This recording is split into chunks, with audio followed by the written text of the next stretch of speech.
Bonjour à cet autre épisode de l'émission Parésie. Parésie qui est un terme grec qui signifie d'avoir le courage de dire la vérité, même si cela dérange. Donc, vous l'avez compris, on va aborder des sujets qui parfois sont délicats, d'autres fois ça demande des invités, d'autres fois des experts dans le sujet. On va traiter des enjeux de société, on va traiter des choses qui parfois ça va être des débats, où on va avoir des discussions animées. Parfois, ça sera des enseignements, parfois, ça sera des témoignages, mais l'important, c'est qu'on puisse entendre la vérité et que le Saint-Esprit puisse nous convaincre que c'est le désir et la volonté de Dieu. Alors, aujourd'hui, c'est un épisode assez spécial. Ça fait quelques épisodes qu'on revient sur l'ouvrage Hypocrite qui était sorti en fin d'année 2025 et auquel je fais encore la promotion. Je reçois beaucoup de commentaires, beaucoup de beaux témoignages, mais aussi beaucoup de questions. Et un des chapitres qui est je dirais pas le plus populaire, mais qui est très apprécié par plusieurs, autant des pasteurs que des croyants, c'est le chapitre 7 qui porte sur le père spirituel. C'est un sujet qui interpelle beaucoup de personnes. Maintenant, il faut comprendre que ce n'est pas toutes les communautés de foi qui ont grandi dans cet enseignement de père spirituel, mais de plus en plus, c'est un terme qu'on entend. Et souvent, les gens pourraient avoir le réflexe de croire que c'est plutôt les églises afrodescendantes qui ont cette croyance, mais non. Vous seriez surpris de voir que plusieurs assemblées dans des pays occidentaux aussi abordent ce sujet et l'enseignent.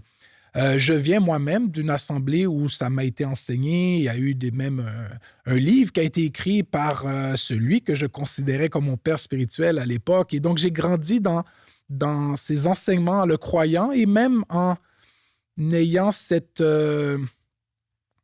honneur, ce respect envers une figure paternelle dans le ministère à la lumière des enseignements qu'on m'avait donnés.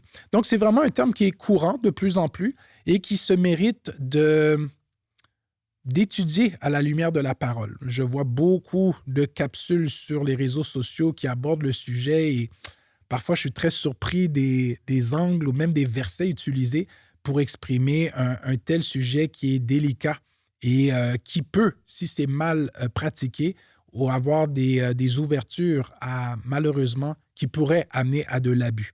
Donc, aujourd'hui, je ne sais pas si on va prendre 2 épisodes pour ce sujet, mais en tout cas, on va en discuter ensemble à la lumière de la parole de Dieu. Et donc, père spirituel, je crois que c'est important de l'aborder déjà en comprenant le rôle des évêques. Je crois que si on ne comprend pas le rôle des évêques, et on peut le lire dans le chapitre 4 du livre « Fonctions et responsabilités », où on décrit un peu les fonctions des évêques, mais aussi les fonctions et responsabilités des croyants. Et je crois que si on a une bonne compréhension des fonctions des évêques, des anciens, on va mieux comprendre qu'est-ce que le terme « père spirituel » à la lumière des Écritures.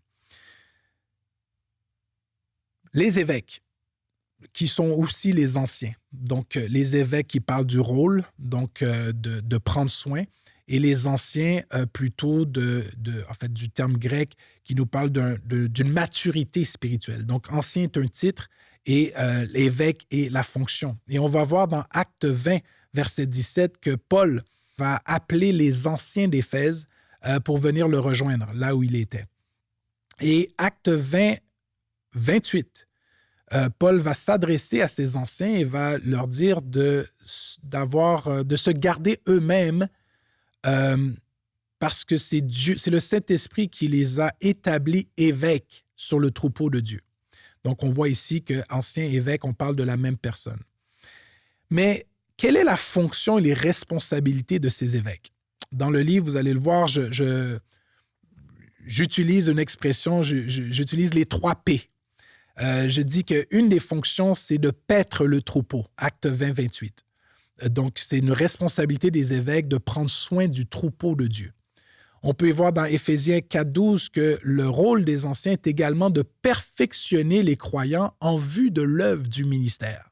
Donc, ils ont un rôle de perfectionner les croyants pour que les croyants font l'œuvre du ministère. Et on voit aussi dans Colossiens 1,28 que Paul va démontrer une responsabilité que les anciens ont d'accompagner le croyant pour qu'ils arrivent à la maturité en Christ. Donc, c'est les trois responsabilités qu'on peut définir dans la parole, de paître le troupeau, perfectionner les croyants et de présenter tout homme en perfection de Christ. Les trois P. Bon, c'est moi qui a créé cette expression, mais voilà, ça nous permet de mémoriser ces trois fonctions de paître, de perfectionner et de présenter tout homme à la perfection de Christ. Maintenant, quand on comprend que les apôtres, les prophètes, les évangélistes, les pasteurs et les enseignants qui sont les 5 dons que Dieu a donnés à l'Église, qui forment le collège des anciens ou qui sont les évêques, ont ce rôle de prendre soin, de perfectionner et de présenter toute personne à la maturité de Christ. Lorsqu'on comprend cette fonction, ça nous permet de mieux comprendre que Père spirituel n'est pas un 6e don de Christ au sein de l'Église. Dieu, mais dans la parole de Dieu, Paul va parler aux Éphésiens et va dire, voici, Dieu a donné des dons à l'Église, les uns comme père spirituel, les autres comme prophètes, apôtres. Non, Dieu a dit, voici les dons que Dieu a donnés à l'Église, il les a établis les uns comme apôtres, les autres comme prophètes, les autres comme évangélistes, les autres comme pasteurs et docteurs. Le père spirituel ne fait pas partie de ces dons ministères. Donc, il ne faut pas croire que le père spirituel a une hiérarchie sur les autres dons et maintenant, c'est un 6e don. Et lui, il a une plus grande responsabilité, une plus grande onction. Ça, déjà, ça serait une erreur à ne pas faire. J'ai entendu et j'ai grandi dans ce milieu où on m'a dit que le père spirituel a la responsabilité d'identifier, de former et d'accompagner le croyant dans son appel. Mais lorsqu'on comprend les fonctions des évêques, ça, c'est les fonctions des dons de Christ, pas du père spirituel. Les dons de Christ ont cette responsabilité de prendre soin, de perfectionner et de présenter toute personne en maturité de Christ. Et donc, ce n'est pas le rôle qui appartient au père spirituel, c'est un rôle qui appartient aux évêques de l'Église d'une ville qui prend soin d'une communauté de croyants d'une ville ou d'une région, d'un quartier. Donc, c'est vraiment important de ne pas faire l'erreur de croire que le père spirituel est maintenant un 6e don dans les 5 dons ministères qui est énuméré dans Éphésiens 4:11. Mais ça n'empêche pas que la parole nous parle de père spirituel. Donc, qu'est-ce que le père spirituel? Si on a établi que les évêques sont les apôtres, prophètes, évangélistes, pasteurs et docteurs et qu'ils ont un rôle de paître le troupeau, de perfectionner les croyants, Éphésiens 4:12, et de présenter tout homme à maturité de Christ, Colossiens 1:28. Maintenant, on doit se demander, mais qui est un père spirituel? Quelle est la fonction du père spirituel? Est-ce que c'est même biblique? Et très souvent, le verset qu'on va utiliser pour parler du père spirituel se trouve dans 1 Corinthiens, chapitre 4, verset 15, que je me propose de lire. Je lis la version Louis II. 1 Corinthiens, chapitre 15, verset 15. « Car quand vous auriez 10 000 maîtres en Christ, vous n'avez cependant pas plusieurs pères, puisque c'est moi qui vous ai engendré en Jésus-Christ par l'Évangile. » Donc, on voit ici l'apôtre Paul écrire à l'Église de Corinthe et mentionner à l'Église de Corinthe que, attendez, là, peut-être vous avez 10 000 maîtres en Christ, mais cependant, n'oubliez pas que vous avez un seul Père qui vous a engendré dans l'Évangile. Et ce passage est très important pour comprendre la révélation du Père spirituel. Parce que trop souvent, on a des enseignants ou des ministres qui vont enseigner cette révélation du Père spirituel axée sur ce verset en disant « Voici, c'est biblique. Paul l'a même dit que tu peux avoir 10 000 maîtres en Christ, mais tu as un seul Père. Et c'est moi qui t'ai engendré dans l'Évangile. » Maintenant, le contexte est très important pour comprendre ce verset. Le contexte était que Paul a établi la communauté chrétienne dans la ville de Corinthe. C'est lui qui a engendré la première communauté de chrétiens dans une ville. Il n'y avait pas de chrétienté avant le passage de Paul dans la ville de Corinthe. Et maintenant, quelques années plus tard, on va voir, Paul va les appeler les super apôtres, de super apostles, ceux qui vont venir et vont enseigner la communauté de Corinthe. Et on va voir que l'Église de Corinthe va commencer à s'attacher plus à ces super apôtres et va plutôt mépriser l'autorité de l'apôtre Paul. Et donc, ils vont aller jusqu'à ces super apôtres. 2 Corinthiens va nous dire qu'ils allaient même jusqu'à dépouiller les assemblées de l'argent des saints. Ils vont même aller jusqu'à gifler les chrétiens, avoir de l'abus, même physique. Et Paul va dire, mais moi, je vous ai annoncé l'Évangile gratuitement, je ne vous ai jamais rien demandé et vous me méprisez. Et eux qui viennent comme des super-héros, vous amenez l'Évangile, ils vous dépouillent avec des offrandes incroyables et vous les honorez. Et c'est là vient le passage de 1 Corinthiens 4, 15. C'était pour émettre l'autorité qu'il avait dans la communauté de Corinthe. Parce que n'oubliez pas que c'est moi qui a planté la semence de l'Évangile à Corinthe. Il n'y avait pas d'Évangile dans la ville. Et donc, ne faites pas de ces maîtres, de ces imposteurs, de ces faux apôtres, ces faux docteurs, maintenant des gens que vous respectez. Et moi qui a initié l'Évangile dans cette ville, maintenant vous mettez en doute mon autorité. C'est de là vient l'approbation de père spirituel, en voulant dire qu'il a engendré l'Évangile dans cette communauté. Il n'imposait pas sa paternité en fonction de un à un, mais il faisait mention qu'avant lui, il n'y avait pas de chrétienté dans la ville. Et donc, parce qu'il y avait un contexte où il y avait d'autres ouvriers qui voulaient prendre avantage et crédit pour la communauté de Corinthe. Et c'est là que Paul va dire, non, les amis, eux peuvent vous enseigner, mais ils n'étaient pas là avant qu'il n'y avait pas de chrétienté. Là. C'est moi qui ai amené un ministère qui a fait naître une nouvelle communauté. Donc, ça serait l'équivalent de quelqu'un qui va à Bagdad, en Irak, et c'est un pays musulman. Il n'y a pas de chrétiens à Bagdad. Et là, il prêche l'Évangile et il y a une communauté de croyants qui naît à Bagdad. Ils sont 15, ils deviennent 30, ils sont 100, ils deviennent 500. Et là, tout d'un coup, il y a une communauté de chrétiens à Bagdad. Après, l'apôtre Paul s'en va. Quelques années plus tard, en fait, même pas quelques années, c'est à peine 1 an et demi, il y a d'autres pasteurs qui viennent, des archbishops, des grands apôtres des temps modernes et qui disent à cette communauté de Bagdad, vous savez, Jésus a dit, vous savez, vous devez nous écouter, nous sommes des autorités sur votre vie, vous savez, si vous semez dans ma vie, et là, ils vont commencer à s'approprier le mérite qui va amener même à dérespecter le ministère qui avait été amené par l'apôtre Paul. Et là, l'apôtre Paul va dire, « Hé, les amis, avant que ces gens-là viennent à Bagdad, j'ai initié la communauté chrétienne à Bagdad. Il n'y avait pas de chrétiens auparavant. » Donc, c'est ça la comparaison, le contexte qui vient avec la déclaration de Corinthiens 4, verset 15. Ce n'était pas parce qu'il était le pasteur titulaire d'une assemblée qui faisait de lui le père spirituel. Ce n'est pas parce qu'il avait une onction intergalacticale qui faisait que maintenant, il était le père de Corinthe. Non, il était juste en train de dire qu'avant ces apôtres, j'ai planté la semence de l'Évangile qui a fait que vous êtes venus à la connaissance de Christ. Donc, c'est pas parce que tu amènes quelqu'un à l'Évangile que tu es son père spirituel. Sinon, tous les évangélistes seraient des pères spirituels. Donc, la notion de père spirituel n'est pas en fonction d'une position dans le corps de Christ, n'est pas en fonction de la relation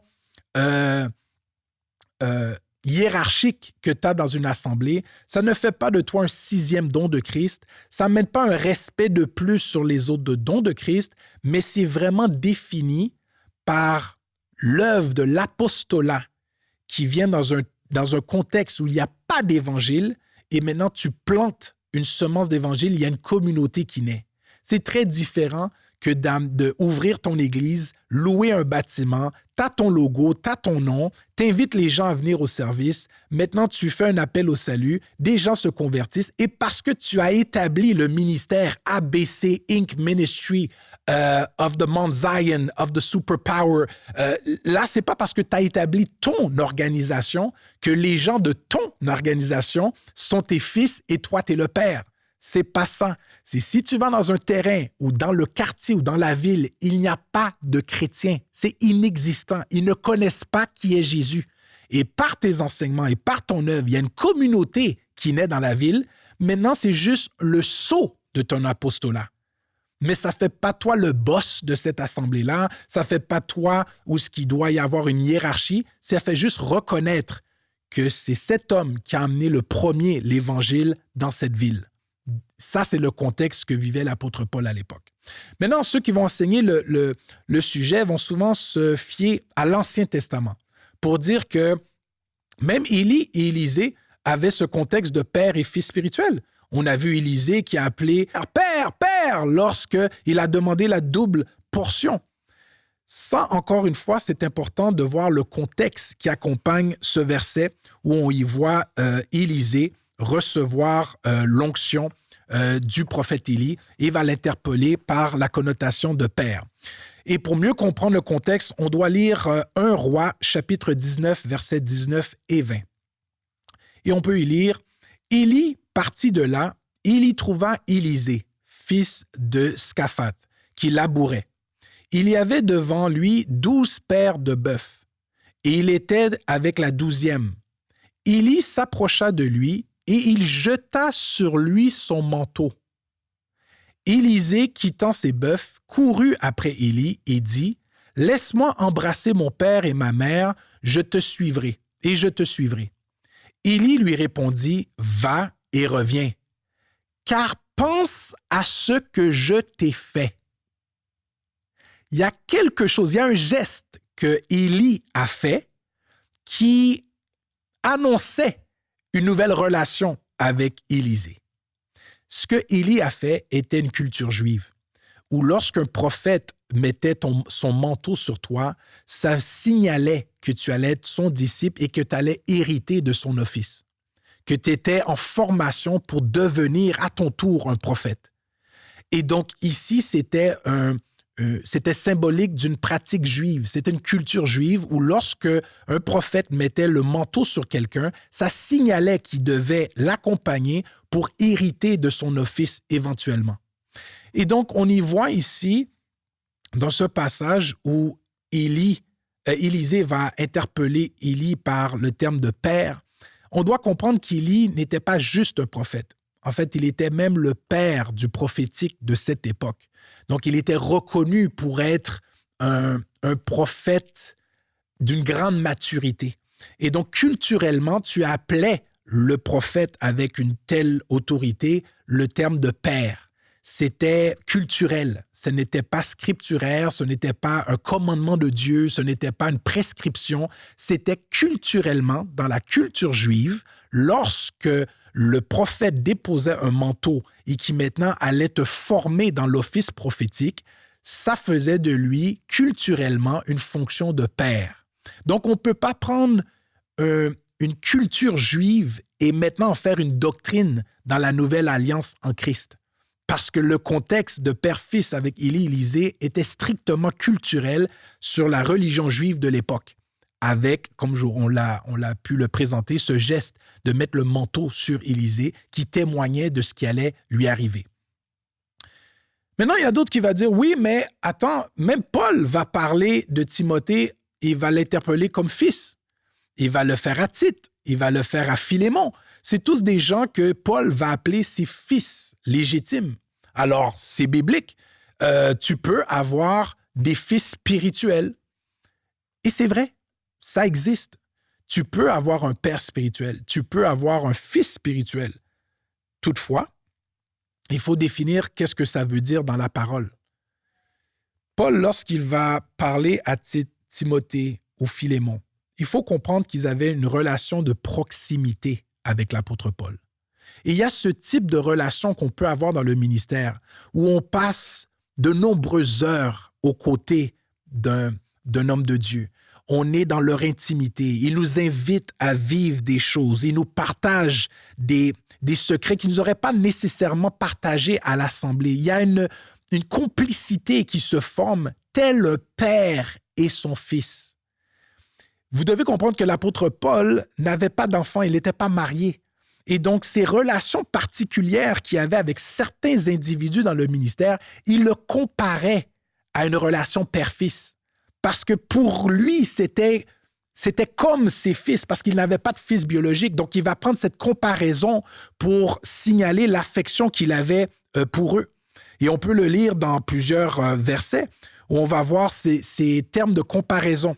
On peut le lire premièrement dans Philippiens, ou Philippiens chapitre 2, verset 19 et verset 22. « J'espère dans le Seigneur Jésus vous envoyer bientôt Timothée, afin d'être encouragé moi-même en apprenant ce qui vous concerne. » Verset 22. « Vous savez qu'il a été mis à l'épreuve en se consacrant au service de l'Évangile avec moi, comme un enfant avec son père. » Il va utiliser le « comme » pour comparer la relation affective qu'il avait avec lui. Ce n'était pas un titre hiérarchique dans la structure ecclésiastique biblique. C'était une comparaison pour manifester l'affection et la relation particulière qu'il avait avec Timothée.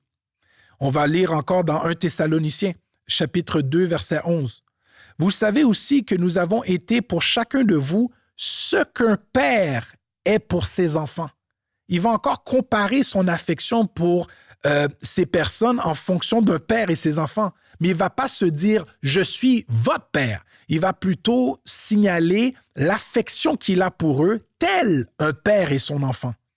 On peut le lire encore dans 1 Thessaloniciens, chapitre 2, verset 7. « Mais nous, en parlant de Paul, Sylvain et Timothée, avons été pleins de douceur au milieu de vous, de même qu'une mère nourrice prend un tendre soin à ses enfants. » Donc là, il va comparer Paul, Sylvain et Timothée, et il va comparer l'affection qu'ils avaient pour cette communauté, telle une mère telle une mère nourrice prend un tendre soin pour ses enfants. Donc, il y a encore cette formulation de comparaison pour qu'on comprenne l'amour particulier, l'affection qu'ils avaient, la relation particulière qu'ils avaient avec certaines personnes. Et donc, c'est très important parce que malheureusement, on va prendre des cas de Philémon, Timothée, Tite comme des exemples pour maintenant se faire pair sur une assemblée. C'est très dangereux. Tu peux pas, c'est pas parce que tu as établi ton organisation ou ta bannière organisationnelle que maintenant toutes les personnes qui viennent t'entendre chaque dimanche deviennent tes fils spirituels ou tes enfants spirituels sur la seule notion que tu prêches l'Évangile 45 minutes par semaine. C'est pas ça qui fait de toi un père spirituel. Maintenant, ça fait de toi un évêque qui a la charge de prendre soin, de perfectionner et de présenter tout homme à la perfection de Christ. Mais la formulation de père spirituel, elle est spécifique à des relations particulières. Tu n'es pas le père d'une assemblée. Ce n'est pas tes enfants, c'est les enfants de Dieu. C'est les fils du Dieu très haut. Et tu as une charge comme évêque pour prendre soin des enfants de Dieu, pas de tes enfants. Ce n'est pas ton Église, c'est l'Église que Dieu a bâtie. Ce n'est pas tes enfants, ce sont les enfants de Dieu. Mais nous avons une charge d'évêque pour prendre soin des enfants de Dieu. Et c'est à cela qu'on aura à rendre compte. Et c'est à cause qu'on a cette charge que les gens doivent respecter les évêques parce qu'ils auront à paraître devant Dieu pour le ministère qu'ils ont apporté aux enfants de Dieu. Mais c'est pas parce qu'on est évêque qu'on est un père sur l'assemblée. Maintenant, comme je l'ai dit, tu peux avoir une relation particulière avec une personne qui est tellement proche de toi que tu l'enseignes des secrets, il voit ta vulnérabilité, il a une complicité avec toi et ça fait une relation telle un père et son fils, comme un père et un fils. C'est très important, sinon on va faire la grave erreur de faire du terme père spirituel maintenant une nouvelle doctrine. Une nouvelle position dans la structure ecclésiastique biblique. Et là, il n'y a pas seulement les évêques, il n'y a pas seulement les anciens, il n'y a pas les dons de Christ, apôtres, prophètes, évangélistes, pasteurs, docteurs, mais on a aussi le père spirituel. Et ça, c'est le summum. Si j'atteins le niveau de père spirituel, ben là, vraiment, je suis établi. Faisons attention. Une autre chose remarquable de voir dans l'utilisation du terme, c'est comment Paul, lui, va faire attention de ne jamais se faire père sur les gens. Il va parler des fils, Timothée, Tite, Philémon, il va les appeler comme des fils légitimes. Et rappelez-vous, Paul n'était pas marié, n'avait pas d'enfants. Donc, c'était des relations il y avait une affection particulière pour ces gens qui l'accompagnaient dans le ministère. Mais on va voir que les relations que lui avait avec des gens dans la foi, il n'a jamais fait l'erreur de les appeler pères. On va le lire dans Romains, le dernier chapitre, Romains 16, versets 11, 13, 7, 11, 13 et 21, toujours dans la version Louis II. Verset 7. « Saluez Andronicus et Junias, mes parents et mes compagnons de captivité qui jouissent d'une grande considération parmi les apôtres et qui même ont été en Christ avant moi. » Donc, il avait un tel respect pour des gens qui étaient dans le ministère avant lui qu'il va les appeler ses parents. Saluez, verset 11. « Saluez Hérodion, mon parent. Saluez ceux de la maison de Narcisse qui sont dans le Seigneur. » Donc là, il va parler d'Hérodion comme un parent. Il ne va pas dire père. On va lire dans verset 13. « Saluez Rufus, l'élu du Seigneur et sa mère, qui est aussi la mienne. » Donc on voit ici que la mère de Rufus était aussi la mère de Paul. Et on voit au verset 21, « Timothée, mon compagnon d'œuvre, vous salue, ainsi que Lucius, Jason, ou Jason, et Sophie Pater, mes parents. » Donc là, à la lecture de Romains 16, on doit se poser une question. Est-ce que Paul avait plusieurs parents, plusieurs mères, plusieurs parents, parce qu'il a parlé de plusieurs noms, il va les signaler du même pronom sans jamais utiliser le mot « père », étrangement. C'est parce qu'ici, encore une fois, l'apôtre Paul le faisait par respect pour qui ces gens, dans la relation qu'ils avaient avec lui, personnifiaient. Ce n'était pas un titre, ce n'était pas une fonction biblique. Hérodion n'était pas le parent spirituel de l'apôtre Paul. Mais ici, il va souligner son affection comme un parent. Il va l'appeler « elle est aussi ma mère ». C'est pour parler de l'affection, de la relation particulière qu'il avait eux. Maintenant, ça ne fait pas d'Hérodion une nouvelle fonction dans la structure ecclésiastique où maintenant on a des parents spirituels.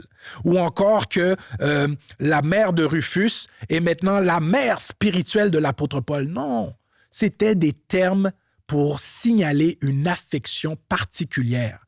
Mère spirituelle n'est pas une nouvelle fonction dans le corps de Christ. Parent spirituel n'est pas une nouvelle fonction.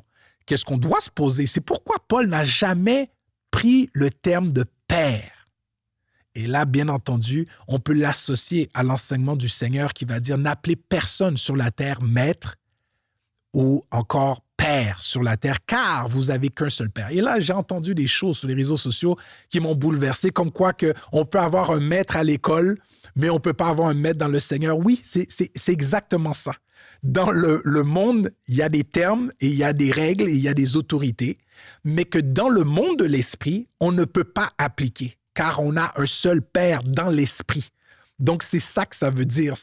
On ne peut pas utiliser un terme aussi fort que pater en grec, qui parle de père, de quelqu'un qui a donné une naissance, progéniture. On ne peut pas utiliser ce terme père dans une structure hiérarchique dans le corps de Christ, car on n'a qu'un seul Père qui fait office de Père spirituel, qui a pris de l'esprit de Jésus-Christ et l'a départi sur des dons de Christ, les uns comme apôtres, les autres comme prophètes, les autres comme évangélistes, pasteurs et docteurs, pour paître le troupeau de Dieu, pour perfectionner les croyants et pour les présenter à la maturité de Christ, et non pour se faire un Père sur eux.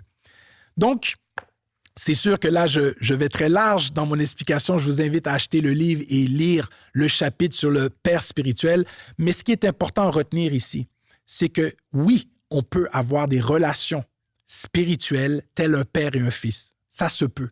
Et on a le droit de dire, telle personne, j'ai une relation père-fils spirituellement parlant. On a une relation vraiment particulière. C'est comme un fils pour moi. Et lui, il me voit comme un père. Ça, c'est bien et c'est biblique et on le voit, l'apôtre Paul le signalait ainsi. Mais de se faire père sur une assemblée, de dire que toute l'assemblée, vous êtes mes enfants, ça, par contre, c'est extrêmement dangereux. Parce que lorsqu'un évêque a une mauvaise compréhension de l'autorité qu'il a en Christ, mais ça peut ouvrir la porte à de nombreux péchés, dont l'orgueil, l'amour de l'argent et l'immoralité sexuelle. Dès que tu crois que tu as une position qui ne te revient pas spirituellement, tu as une fonction de prendre soin, de perfectionner et d'accompagner les croyants. Et ce n'est pas une personne, c'est les évêques qui ont cette fonction-là. Maintenant, toi, tu te fais chef parmi eux et toi, tu es un père maintenant. Et là, tu as des droits que les autres n'ont pas et tu as des avantages que les autres n'ont pas parce que toi, tu es le père de tes enfants qui est l'assemblée de ton organisation. C'est extrêmement pernicieux et dangereux. Et donc, si il y a cette compréhension du père spirituel dans une assemblée, malheureusement, ça peut amener à la dérive et à l'abus spirituel. Ce n'est pas l'orgueil le problème. Le problème, c'est que tu as une mauvaise compréhension de l'autorité spirituelle. Tu as une révélation de l'autorité établie. Et là, ça prend des proportions difformes. Et là, ça ouvre la porte à l'orgueil, où là, tu penses que tu es dans un niveau d'autorité qui ne te revient pas. Ça ouvre la porte à l'amour de l'argent et certainement va découler à l'immoralité sexuelle. Et donc, c'est des pièges très dangereux. Et je crois que maintenant, on est rendu dans une ère où on a des gens qui n'ont même pas 30 ans et qui sont pères de communauté. C'est très dangereux. Faisons attention de ne pas prendre des versets hors de leur contexte pour établir des nouvelles fonctions dans le corps de Christ. Alors, je m'arrête là-dessus. Sûrement, vos commentaires seront nombreux. Vous aurez peut-être d'autres questions. On pourra aborder ce sujet sur un autre épisode. Alors, c'était Steve Razier pour un autre épisode de Parisie. Le courage de dire la vérité, même si cela dérange. Soyez bénis.